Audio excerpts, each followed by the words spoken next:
Entre un enfant qui parle sa langue maternelle et celui qui parle la langue d'autrui, quel est celui qu'on peut considérer d'éduqué ou sinon de moderne?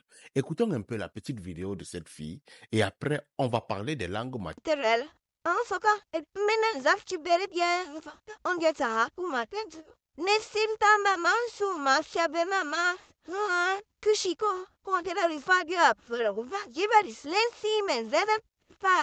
On down du une kuji pousse angle.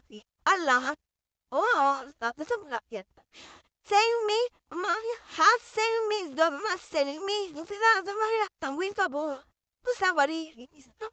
Abo, hakat me, don man. Shabar, atanch, don mas, kat me. Sinon, Quelqu'un disait que pour connaître une société qui est perdue, il faudrait regarder si la société la maîtrise encore sa culture, si la société la conserve encore sa culture. Je me rappelle très bien lorsque nous étions à l'école primaire, on nous mettait des coquilles sur le cou lorsqu'on parlait très mal français. Aujourd'hui, en 2024, beaucoup de parents africains continuent à considérer que parce que mon enfant parle très bien français, mon enfant s'exprime très bien dans la langue de Molière, mon enfant parle très bien anglais, mon enfant parle très bien ceci, c'est que c'est un enfant moderne. C'est un enfant bien éduqué. Mais si véritablement on se posait la question, je ne parle pas ma langue maternelle, mon enfant ne parle pas la langue maternelle, est-ce que mon enfant est véritablement éduqué? Qu'est-ce qui peut différencier mon enfant des autres? Question. Qu'est-ce qui peut différencier mon enfant des autres?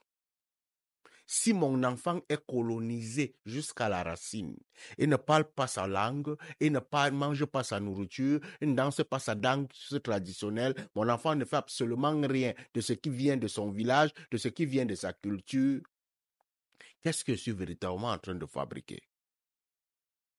Une identité ou un enfant simplement comme ça? Je pense que nous, Africains, devrions véritablement remettre au centre de l'éducation africaine les langues maternelles. Il faudrait véritablement commencer à marteler ça à nos gouvernants, de remettre l'éducation ou sinon l'enseignement de la langue maternelle au centre du système éducatif africain. C'est à partir de nos langues que nous allons nous reculturaliser. Nous allons rentrer vers nos sources. Mais tant que nous ne rentrons pas vers nos sources, nous serons toujours un peuple qui est égaré. Pour coloniser un peuple, on va venir avec la langue, on va venir avec le système éducatif, on va venir avec la religion. Les Africains n'ont plus de religion, les Africains n'ont plus de système éducatif, les Africains n'ont rien. Qui sommes-nous donc? La dernière chose qu'un peuple devrait perdre, c'est sa culture. Et pour pouvoir rentrer vers nos sources, c'est l'effort de chaque parent. Fais un effort pour pouvoir recommencer à enseigner la culture à tes enfants, surtout et surtout la langue maternelle. Allume ton cerveau, mon frère.